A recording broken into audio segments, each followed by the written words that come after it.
अस्सलाम वालेकुम my YouTube family, क्या हाल चाल है आपका। आज मैं आपको सूजी, बेसन और तिल की ये मिठाई बनाना घर पे बता रही हूँ, जो कि बहुत आसान है और जल्दी बन जाती है। सर्दियों का मौसम है तो हमें कुछ ना कुछ घर में ऐसा बना के रखना चाहिए कि अगर छोटी मोटी भूख लगे तो हम बच्चों को ये आसानी से दे सकें। इसके लिए आपने 125 ग्राम सूजी लेनी है। इसको हल्की आंच पर ब्राउन कर लेना है। इसको आराम से चमचा चलाते हुए हल्की आंच पर इसको हम ब्राउन कर लेंगे। इसके साथ साथ इसमें कुछ भी नहीं मिलाना, सिर्फ़ और सिर्फ खाली सूजी को ही हमने ब्राउन करना है। दूसरे लफ्ज़ों में इसको हमने भूनना है। ब्राउन करके इसको आपने एक अलहदा बर्तन में निकाल देना है। इसी तरह ही हमने तिलों को भी लेना है और इसी तरह हल्की आंच पर तिल भी हमने लाइट ब्राउन कर लेने हैं और इसको भूनकर अलहदा बर्तन में निकाल लेना है। एक पाव तिल लिए हैं और एक पाव ही सूजी लेकर इनको हमने फ्राई करके अलहदा निकाल लिया। बर्तन में निकालने के बाद आपने तिल भी इसी तरह ही हमने फ्राई कर लेने हैं। अब घी लेना है। घी जो है वो तकरीबन 1.5 कप घी ले लिया।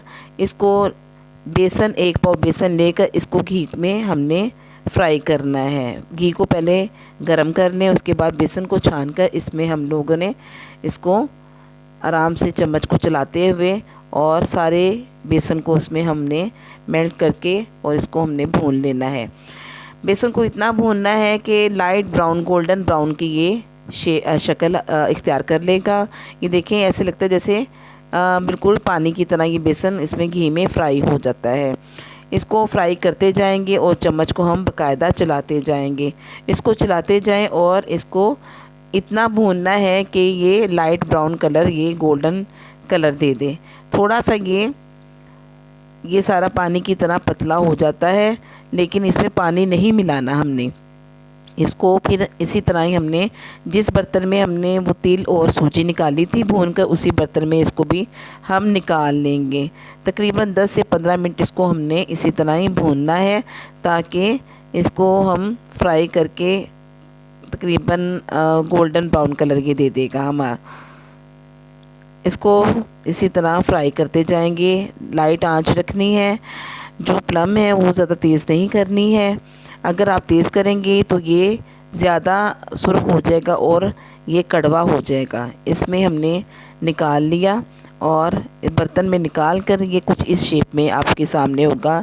तिल, सूजी और बर्तन में ये निकाल लें। अब उसी बर्तन में हमने 1 कप पानी डाला है। पानी डाल के 2 कप चीनी मिलानी है और इसका हमने शीरा बना लेना है। इसमें 7-8 दाने इलायची के डाल दें और इसको हम शीरे भी हमने इसको गरम करके जो चीनी को हमने मेल्ट कर देना है। ये छोटी इलायची मिला दें और इसको हमने इसी तरह हल्की आंच पर चीनी को हमने मिलाकर और इतना हम लोगों ने पकाना है कि ये ज़्यादा इसकी तार ना बंधे, बस थोड़ा सा पकाना है ताकि चीनी अच्छे तरीके से इसमें हल हो जाए। चीनी को हल करने के बाद हमने इसको, ये कुछ इस शेप में हो जाएगी। इसी तरह हमने चम्मच को चलाते जाना है ताकि हमारी जो चीनी है वो जल ना जाए। इसको करने के बाद आपने आँच को बंद कर देना है, यानी कि प्लम हमने बंद कर दी है और इसमें ये कुछ इस तरह का शीरा बन जाएगा आपका। और ज़्यादा ना थिक है और ना ही ज़्यादा पतला है। इसमें हमने वो जो सूजी, तेल और बेसन भून के यानी कि फ्राई करके रखा था, वो अमेज़ा हमने इसमें मिला देना और चम्मच को हमने तेज़ी से चलाते जाना ताकि हमारी कोई गुठलियाँ ना बंध जाएं। अगर गुठलियाँ बंध जाएंगी तो वो सही तरीके से मिक्स नहीं होगा। वो आपको ये पानी आपको लग रहा है कि ये पतला है, लेकिन ये पतला नहीं है। अभी इसने सूजी ने इसमें जो है वो जो फ्लफ़ी हो जाना है सूजी ने, और उस सूजी ने, बेसन ने और तिलों ने इसका पानी खुश्क कर देना है। ये देखिए आपके सामने कुछ इस शेप में ये आएगा। इसको फिर हमने एक बर्तन में निकाल लेना है। किसी भी बर्तन में रख लें या बटर पेपर नीचे रख के ट्रे में रख लें। ये मैंने सिंपल ये परात में डाल दिया है। खुले बर्तन में, स्टील का बर्तन होना चाहिए।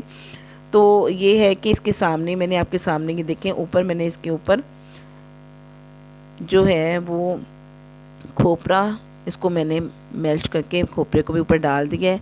इसके साथ आप बादाम भी डाल दें बारीक पीस कर। इसके साथ आप खोपरा, बादाम, पिस्ता, किशमिश जो भी आप मिलाना चाहते हैं इसमें मिला लें और इस तरह इसको बराबर यानी कि एक जैसा हमवार कर दें।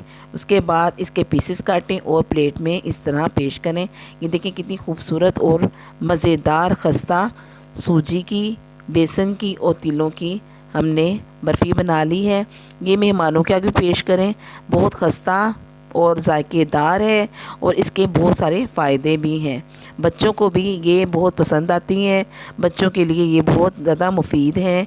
जिन बच्चों के मसाने कमज़ोर होते हैं सर्दियों में उनको आप ये दें।